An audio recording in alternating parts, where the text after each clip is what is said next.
This is Pinfalls and Pixels, where wrestling meets gaming.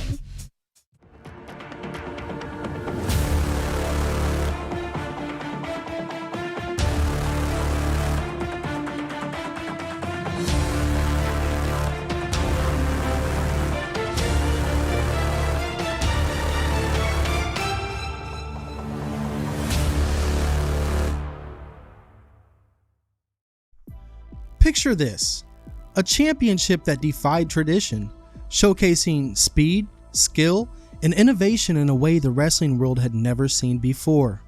From unforgettable title clashes to rivalries that stole the show, the WCW Cruiserweight Championship brought us legends like Rey Mysterio, Eddie Guerrero, and Chris Jericho. But for every rise, there's almost always a fall. How did a title so beloved lose its way and become a symbol of missed opportunities? Welcome to Pinfalls and Pixels. Today we'll trace the extraordinary rise and the heartbreaking fall of the WCW Cruiserweight Championship, diving into its history, the matches, the rivalries, and the champions that defined an era. In the mid-1990s, professional wrestling was undergoing a transformation. The days of larger-than-life heavyweights dominating the main event scene were still alive, but a new era of athleticism and innovation was dawning. At the heart of this revolution was WCW's Cruiserweight division, a showcase of global talent, high-octane matches, and jaw-dropping maneuvers. The WCW Cruiserweight Championship wasn't just a title, it was a stage for some of the most gifted performers in the world. Wrestlers like Dean Malenko would revolutionize what fans thought wrestling could be. But as WCW itself began to crumble, the prestige of this once revered championship faded into obscurity. In 1996, WCW found itself in direct competition with the WWF during the height of the Monday Night Wars. To stand out, WCW President Eric Bischoff looked to diversify its roster by introducing wrestlers from around the globe. Inspired by Mexico's lucha libre scene and Japan's junior heavyweight division, Bischoff sought to create a division that would emphasize speed, technical skill, and aerial mastery. This led to the creation of the WCW Cruiserweight Championship. Unlike traditional heavyweight titles, this championship was exclusively for wrestlers under 225 pounds. The division wasn't just an afterthought. It was a deliberate effort to revolutionize wrestling by focusing on athleticism and storytelling in the ring. The first Cruiserweight champion was crowned in March 1996 when Shinjiro Otani defeated Wild Pegasus, as you may know as Chris Benoit, in a tournament final in Japan. This would set the tone for the division's international flavor, showcasing talent from across the globe. Wrestlers like Jushin Thunder Liger and Ultimo Dragon brought a level of technical precision and aerial innovation rarely seen in North America. The Cruiserweight Championship was officially born, and WCW's roster would never be the same again.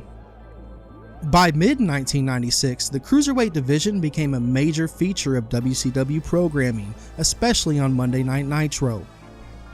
Fans were treated to matches unlike anything else in mainstream wrestling. High-flying daredevils and technical masters whose pacing and intensity often outshone the heavyweight main events.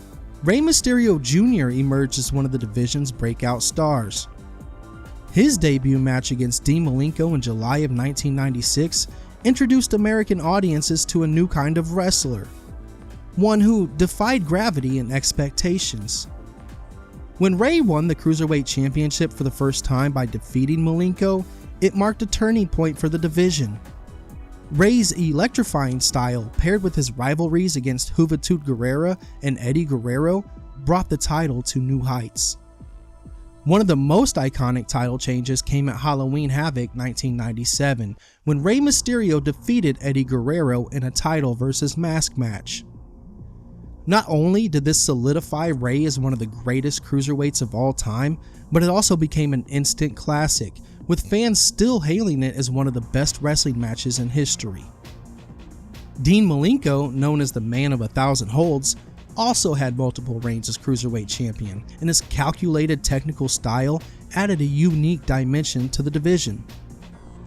These matches, combined with Eddie Guerrero's charisma and versatility, ensured that the Cruiserweight Championship was more than just a mid-card attraction. It was a centerpiece of WCW programming. By 1998, Chris Jericho entered the Cruiserweight division and brought a new level of entertainment to the championship. While others relied on athleticism, Jericho used his wit, personality, and creativity to make the Cruiserweight Championship one of the most talked about aspects of WCW. Jericho's heel run was defined by his over-the-top antics. He famously carried a conspiracy victim list, claiming he was being cheated out of matches. His Man of 1004 Holds promo, where he humorously listed made-up submission moves, became one of the most iconic segments in WCW history.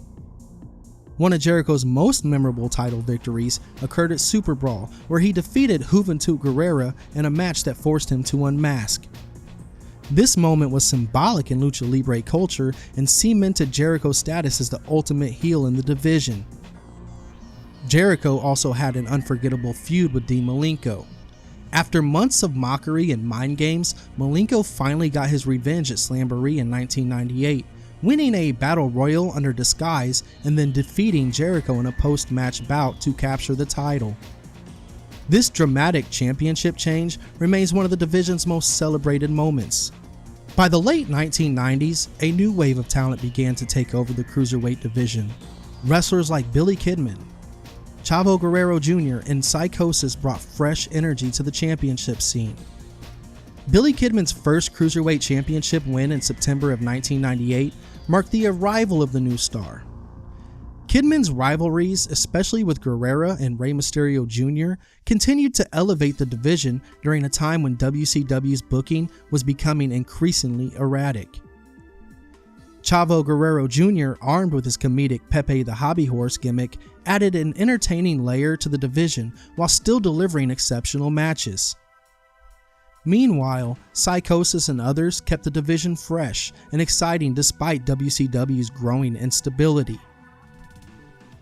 The late 1990s marked the beginning of WCW's decline, and the Cruiserweight Championship wasn't spared from the chaos. Questionable booking decisions, such as awarding the title to Oklahoma, a parody of WWF commentator Jim Ross, damaged the division's credibility. Despite this, Shane Helms emerged as one of the standout stars in the division's final days. Helms won the Cruiserweight Championship at WCW Greed in March of 2001, defeating Chavo Guerrero Jr. in an outstanding match. This victory would make Helms the last Cruiserweight champion under WCW's banner. During this time, WCW also introduced the short-lived Cruiserweight Tag Team Championships. Though the division featured standout teams like the Filthy Animals and 3 Count, the title lasted mere weeks before WCW's closure in March of 2001. The Cruiserweight Championship would continue to change hands when it was absorbed by WWE. On December 1st of 2002, Billy Kidman would defeat Jamie Noble at Survivor Series to win the championship. Kidman's victory was a reminder of the division's WCW roots, even as WWE struggled to recapture the same magic. Another title change occurred on May 16th in 2004 at Judgment Day, when Chavo Guerrero defeated Jacqueline to regain the championship. Jacqueline's short reign was a rarity in WWE, as few women held the Cruiserweight Championship. Medusa would also hold the championship in the WCW days. Ultimately, the Cruiserweight Championship's history of dramatic title changes ended on September 25th in 2007, when Hornswoggle was stripped of the championship, leading to its retirement. This unceremonious conclusion marked the end of a legacy that had once defined innovation in professional wrestling. From its inception to its final days, the WCW Cruiserweight Championship was defined by its unforgettable title changes.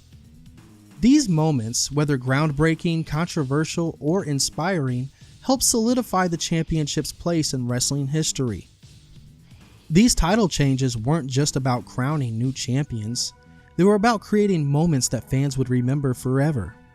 Whether it was Rey Mysterio's first victory, Chris Jericho's comedic brilliance, or Shane Helm's final reign, each championship change added to the division's rich legacy. Even today, fans look back at the Cruiserweight Championship era as a time when wrestling broke barriers and redefined the art of storytelling in the ring. Though the title was retired, the legacy of the Cruiserweight division lived on, inspiring generations of wrestlers and fans. In 2016, WWE would attempt to revive the division with the Cruiserweight Classic and 205 Live. The Cruiserweight Classic itself was a love letter to the WCW era, featuring thrilling bouts like Kota Ibushi versus Cedric Alexander, which showcased the athleticism and storytelling that defined the division. 205 Live carried this torch with rivalries like Mustafa Ali versus Buddy Murphy, bringing echoes of the glory days and proving that Cruiserweight wrestling still had a place in modern wrestling. The likes of TJ Perkins, Cedric Alexander, and Buddy Murphy carried the torch, delivering incredible matches reminiscent of WCW's heyday. While 205 Live struggled to maintain relevance, its influence is undeniable. It kept the spirit of Cruiserweight wrestling alive and ensured the division's legacy would not be forgotten. The WCW Cruiserweight Championship wasn't just a title, it was a revolution. It introduced North American audiences to Lucha Libre, elevated future legends, and changed how wrestling fans viewed smaller athletes. What's your favorite Cruiserweight Championship moment? Was it Rey Mysterio's daring moves, Eddie Guerrero's intensity, or Chris Jericho's comedy? Let me know in the comments. And don't forget to like, comment, and subscribe for more dives into wrestling history. Thanks for watching.